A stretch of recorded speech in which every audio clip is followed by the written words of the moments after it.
Occurs to me I need to switch up my wardrobe a little bit more. I think I wore this shirt on a show not that long ago, but it doesn't matter. What's happening, everybody? It's buy low time here on Fantasy NBA today. It's week 8, and I got to say, gets a little bit tougher every week to come up with those names.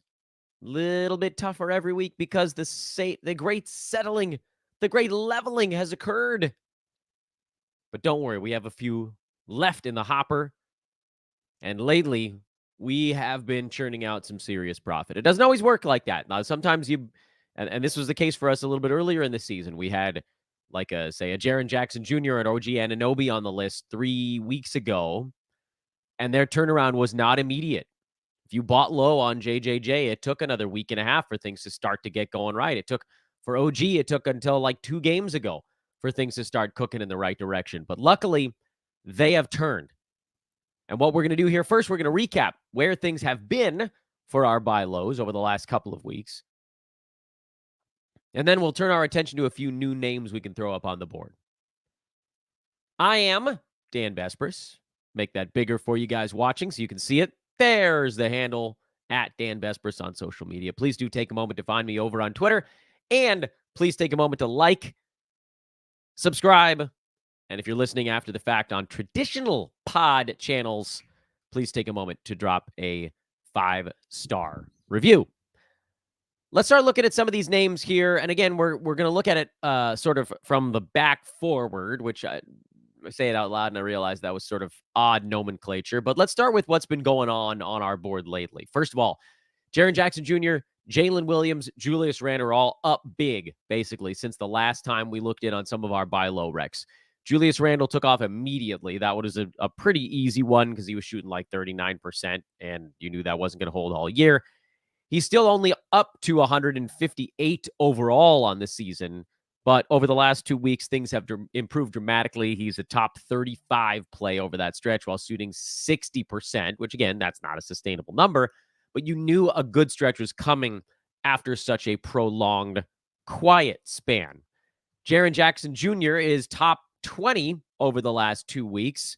On average, it's 24.5 points, 50% shooting. Not an insane number there, but now he's up to 3.3 defensive stats over that stretch. He's raised his number into the 60s on the season. And Jalen Williams, who his turnaround has not been quite as stark. He's number 76 over the last 2 weeks, but he's better than that over the last 1 week, where things really started to improve for him. He's pushed his way up a couple slots on the board as well. That's been a nice series of wins.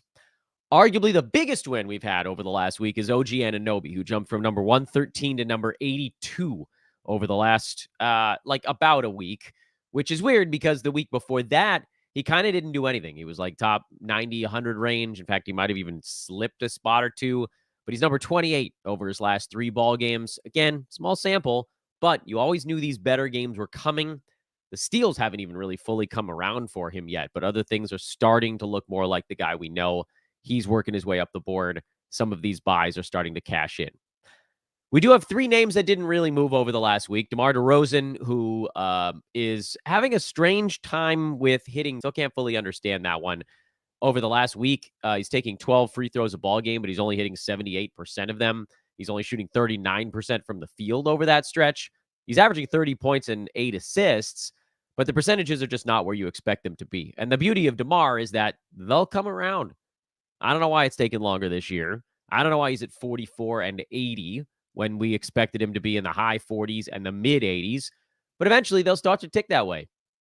And I've heard folks say, oh, well, maybe he's just washed now. Fine. Okay, fine. If you want to put the field goal percent lower than before, that's fine. You could do that. But even if just the free throw percent comes up, he jumps past his ADP and makes him a pretty easy buy opportunity. Again, Cam Johnson, kind of nothing there. He's been a total nothing story. He'll be fine. And then Walker Kessler, who's now back out again, right after he got moved into the starting lineup, which is kind of amazing because he was about to go crazy and then ended up dinged up here, and that's pushed him back down a tad.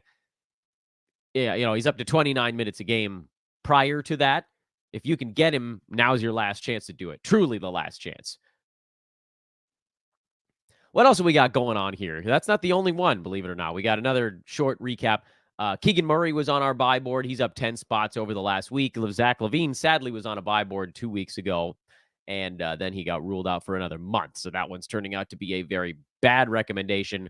Hopefully he gets traded before then. That would then fix that recommendation. But for now, that one is headed the wrong direction. But let's get into some new names. Oh, sorry. These are the repeat guys. These are the guys that I think you can still cash in on. Keegan Murray, I think, is still going to go higher. DeMar, we just talked about. Cam Johnson, Walker Kessler, and also Jaylen Brown, who was on our buy low board, I think, 2 or 3 weeks ago. And he's just been kind of slowly working his way up. He was like 96 or 97, I think, on that board. And now he's up around 80 overall. And it's just going to keep very quietly working towards where he'll probably end up, which is more in that like 40 to 65 range, depending on where his percentages settle, where his usage settles. There are more options on that team, which makes it a little harder for him to find as much stuff to do. Still plenty, still 18.5 shots a game. But the free throw number is really low for Jalen right now. Field goal could also come back up a little if and when they do. I think that's how he continues to move up the board and why he's on the repeat buys.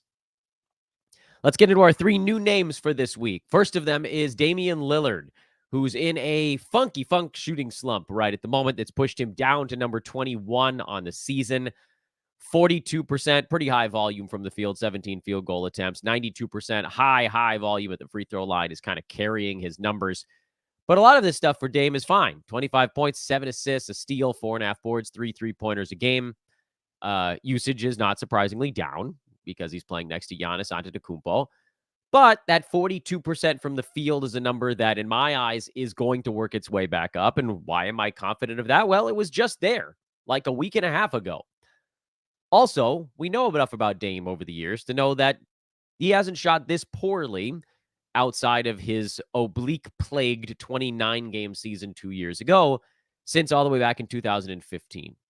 And it sort of just doesn't make any sense.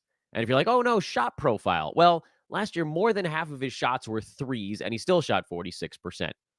And he's done that a couple of times recently where half of his shots were threes, and he shot 46, 44, 45% from the field. And this year he's down to 42. I don't think the scoring is getting back up into the high 20s to low 30s simply because he's not going to need to take 19 to 21 shots a game. 17 could end up the tiniest bit higher, but I don't know that we can even really bank on that because the free throws are also extraordinarily high. One of the highest numbers he's had in his entire career. So that's soaking up some of his usage as well. And so I think what you need to rely on, also, again, looking at the assists being as high as they are, pretty similar to what he's been doing in Portland. The steals are normal. The blocks are normal. The turnovers are normal. The only thing you're looking at right now is the field goal percent. But luckily, because he's a high volume guy, the difference between 42% from the field and 44 or 45% is actually fairly notable when it comes down to his actual fantasy value. Turning that big negative into a smallish or medium negative, basically kind of the same amount that CJ McCollum is sitting at right now, is actually a pretty big bump. That probably moves Dame from where he is right now to like number 18 or 17. And then with it, you kind of also forget this, it drags the scoring up as well. An extra, whatever it is, 1 out of 17 shots per game is probably a little bit bigger than the number you're looking at, like a half of that. It's part of a 3-pointer, small fraction, but it's fractions of a point, and it all just slowly floats together. Now, how do you acquire a guy like Dame is probably the harder question here because it's already hard enough to get a big name player like that. What would you have to give up to get him? You kind of have to look at the board around Dame and see which players are potentially around him, but headed the wrong way. Someone like a Karl Anthony Towns might get it done. He's number 29. He's behind Dame, but maybe somebody's frustrated with Lillard's poor field goal percent. So I think that's a name that you could probably throw out there. I don't think I would, because James Harden is actually on the rise right now. You look at the last couple of weeks and he's beating him. The other guys in front of Dame that maybe are headed the wrong way would be someone like a Devin Booker. Bradley Beal is back for the Suns tonight. Kevin Durant is still out. So we're still not quite at the, okay, these guys have to share it 3 ways portion of the proceedings. I really like what Paul George has done this year, but remember he got off to a top 6 start. And then over the last, call it like 3 to 4 weeks, Paul George has been more like a top 35 to 50 range dude because the field goal percent and steals have kind of come down. Now that could bounce back up a little bit, but in my eyes, it still feels like Dame probably passes him before the season's done. LeBron's been on a crazy heater lately, especially in defensive stats, threes and field goal percent. He's a guy that probably starts to taper at some point. We started to see it happen, and then he went crazy for like 2 games, and he blew his value right back up through the roof. Anthony Simons is off to an absurd start to his year, shooting 100% at the free throw line. Like, if you think he finishes the year with a better field goal impact number than Dame, I got a bridge to sell you.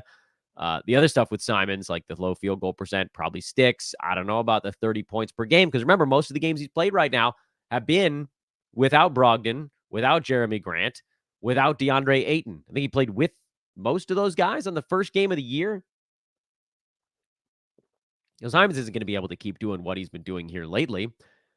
I doubt that'd be enough. Maybe you could use him and pair him up with like a top 40 guy to get Dame if you're going 2-for-1 edition.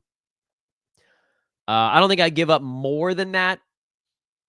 You know, most of the other names on the board could probably net you more. Like Tyrese Maxey at this point could probably get you more than Dame, which seems insane to say like 4 weeks ago, but it's probably the case. Markkanen, if he wasn't hurt, would be someone I would think about throwing out there for Lillard. Scotty Barnes, maybe. I don't think you're cashing in quite enough there. I don't know that there's actually like a margin of profit. So my favorites are probably Booker before he has to play with 2 other stars. PG, who's been very slowly trending downward. Braun, who at some point is going to miss some games here. And also, like, I can't imagine he keeps up this level of efficiency. We're talking about one of maybe the most efficient season of his entire career happening at age 39. McCollum's not going to get it done, but maybe you could pair him with Anthony Simons. Desmond Bane is right around him. That's another guy you could maybe pair up. And those are the guys that I think I would consider trying to put together in a package for Lillard. This stuff on the board that I've gotten a couple of questions about what it actually means. We talk about the sort of, for those that are watching, for those that are listening, I'll read it aloud. I listed the current 9-cat rank for Dame, which on Yahoo is 25. On Basketball Monster, I think it's 21 or 22. My end target is somewhere between 15 and 18. And the buy low price is 20, meaning what can you get or pair up guys if you need to create a player valued around 20. Next player on the list is Jarrett Allen, who we actually had on this board like a month and a half ago before he was getting his minutes ramped up. And then he cashed in on that. And now he's tapered off again, mostly because of foul trouble. He's had a couple of ball games in a row where I think it's 2 straight or 2 of the last 3. Maybe I should dig in on that. Or possibly 3 in a row. No, 2 of the last 3. He's been in intense foul trouble. The other one, it wasn't as great of a ball game, and his team was kind of coasting along. But you have this weird artificial deflation going on. He hasn't blocked a shot in the last 4 games in a row, but 2 of those he's played under 20 minutes because of fouls. Last game he played 15 total minutes in Orlando, fouled out, 4.7 boards. So he's in a deep lull right now, and whoever's rostering him might be feeling kind of annoyed by that. Beauty of it is, we all know better than to buy into a 3-game lull and how that can impact somebody's rank. Jarrett Allen at 83 on Basketball Monster, 97 on Yahoo, such as the differences between some of the rank boards. It does kind of change what you're hunting for, but I still think he can get up to number 65 or higher on the season. And I think you can probably get him for someone around 80 to 85 on either board, depending on what type of player you're looking at. I would have said Jalen Duren, but he's out for another week and a half at least with his ankle thing. Jabari Smith has been kind of on the rise, but I'm pretty sure I'd rather have Jarrett Allen. Looking at guys that maybe are slightly behind him, who gets it done. Kobe White's been running crazy hot with Zach LaVine out, but now we're hearing that the Bulls might actually try to add players. So he would be an interesting sell high. You could probably even aim him higher. Buddy Hield is a sell high. Bojan Bogdanovic would be my favorite of the bunch. If he could get you Jarrett Allen, I would do it in a heartbeat. Kuzma, who's fallen to number 94. I mean, like, I get it. You guys seem to think something magical is going to happen there, but we know the percentages are what they are. Let's see who else is in that range that's probably headed down instead of up. I guess that's kind of the board in terms of guys headed down. You're not going to get Jarrett Allen for Eric Gordon. Whatever board you're looking at, it can be pretty different. Like we said, Basketball Monster has him higher than Yahoo. Yahoo's got him at 97. Basketball Monster at 83. If you can get him for someone like we just talked about, I think that'd be a pretty good range, and just assume that his minutes are going to be a little more consistent. I guess we can't promise that they're going to be more consistent, but it sure feels like it. If based on nothing else than the fact that 2 or 3 low-minute foul-plagued games can really impact what your overall numbers are when you're only 18. I think he said it's 18 games into the season. And that's what he's at right now. All right, let's do one more name. I know, again, like I said, it's been getting a little harder to dig up names. This one is a strange one. It requires more explanation, and the player is Ausar Thompson, who you may all remember I had on my sell high board 3 weeks ago when he was rolling, and he was just starting to show signs of cooling off. And we had him on our sell high board, and then like 3 days later, he got benched. And I would love to come out and say that I'm the smartest person on earth. But I'm not. I'm not. I mean, maybe I am, but I'm not. But am I? No, I'm not. All that's a joke. I'm obviously not. Thing is, I didn't know he was going to get benched. I had no idea that that's what was coming next. I figured he was just running out of gas. Rookie coming out, playing like gangbusters, all of the adrenaline, high flying steals, blocks, rebounds, all this stuff that's like pure energy stats for a guy that has not lived through an NBA season. There was a pretty easy call to just assume he was going to hit a wall. What I didn't know is that the coach was actually going to be the one to slam the wall right in front of him. Whammo. He saw the wall. It was coming. It was down the lane, and he was slowing down as he approached it. And then Monty Williams was like, you know what? Let's just bring this wall super close without actually telling him. And let's make sure his eyes are closed when it happens. And then smacko, right into it. And in that moment, I even put it on Twitter. I said, you know, the funny thing is, I just had him as a sell high, but now with his benching, he probably flips over to a buy low. And sure as heck, he was a buy low. Not because he's going to magically do something better, but because now we've seen a couple guys go down for the Pistons, and then Thompson got dropped right back into the starting lineup. How does this all get sort of cinched together? Because it's a complicated tale. Not to mention the fact that he probably ends up back on the bench when Jalen Duren comes back. Might even end up on the bench when Marvin Bagley comes back, which makes you shudder and sends a cold chill up your spine. Maybe he sticks in the starting 5. Maybe. I don't think we can promise it. The price range to acquire Thompson, and what I put on the YouTube slide for those that are listening, is a pickup, because he got dropped in a lot of spots. And I understand it. He was doing nothing. He moved to the bench and did nothing. And in that moment, it was like, all right, well, this is the opportunity of a lifetime, because at some point, this dude's going to get to play again. We've seen him. He's legitimately good enough to play at the NBA level already. But there's an energy element at play here. Can you pick him up right now? I don't know. I don't know how many leagues he got dropped in. Some. I don't trust the Yahoo ownership numbers. That's cockamamie. You got deep leagues mixed in. You got points leagues mixed in. You got 8-cap mixed in. You got crapper leagues mixed in. That thing doesn't really answer any kind of questions for us. Only you know. First of all, check your waiver wire. If he's out there, you should probably pick him up, because this kid has an incredibly bright future. If he's rostered, right at this moment is a very hard time to buy low, because he did just drop into the starting lineup and have one good ball game and kind of ruin this segment for us. But I want you guys to be aware of what could happen here in the not too distant future. And what that is guys come back for the Pistons. Thompson gets moved back to the bench. Then he becomes that buy low again, because no one's going to trust him playing 16 minutes off the bench. But that's just not going to last forever. It simply can't. He creates a spacing issue, and that's why they want Bojan Bogdanovic in there as often as humanly possible. But also, this team is awful, and Thompson was fun. And at a certain point, you kind of have to go fun. If you're going to be awful, you might as well be awful and interesting. Awful and boring is the absolute worst. I don't think Thompson is going to have a knock your socks off, eyes bug out of your head kind of season. Not this year, at least. Maybe next year, possibly. Or could it be the year after that? I don't know. I mean, trying to grade out how a player's development happens is pretty complicated. What we do know is that he'll get another look at some point. And when he does, it feels like top 100 is a pretty reasonable range for him based on defensive stats and rebounding. And, as long as he's got the energy to do it, that's where you're hunting for. But what would it take to get him right now? Honestly, I don't know. That's unfortunately where I can't really fill in the blank on this particular one. Because what are you going to do? You're going to give up someone in the 115 range? I don't think if somebody in your league is still hanging on to Thompson, they're probably not going to give him up for some warm waiver wire type of guy. They're not going to give him up for Josh Hart. They're not going to give him up for an injured Marcus Smart. Or, I don't know. Maybe they give him up for Gordon Hayward, who's been better lately with LaMelo out. But LaMelo's not that far away. Maybe you could sell high on a guy like Hayward, and he might very well be on our sell high show tomorrow. Just things to think about. What would it take? Who would be more interesting for your team like 3 weeks from right now?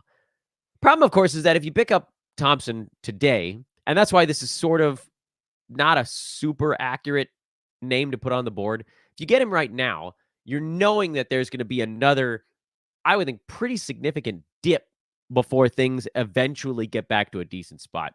So calling him a true buy low is inaccurate. Is where I want everybody to make sure they're paying attention to what I'm saying. You don't need to go buy low on him right now. He's a player that I just wanted us all to really be focused on because his value bottomed, and it's probably going to bottom again before it actually gets consistently decent. If you can pick him up, you consider it, knowing that you may end up dropping him again at some point. Right now, he's more of like an on and off waiver wire type of guy. But there's going to come a point this year where it's going to be worthwhile, and I just wanted to make sure we're not behind that. And also, this is this opportunity, with the different guys injured, it's less so. But right before that happened, this is an opportunity to look at this player and say, I know this guy can play, and I know this guy can do fantasy stuff.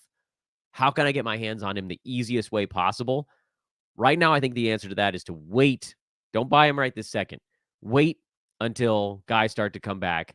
He starts to lose that gig again, and then you can make your move and pounce. And that is our buy low list for this week. I know it wasn't super outstanding. They're going to get harder. Every week, they're going to get harder to put this one together. Damian Lillard, that's your first name on that board.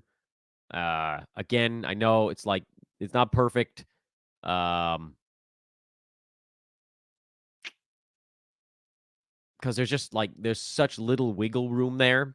And then Jarrett Allen is probably the easier one. And then Ausar Thompson is don't necessarily go buy him right this second, but just understand that there's going to be this little upswing with everybody hurt. And then there's going to be the dip.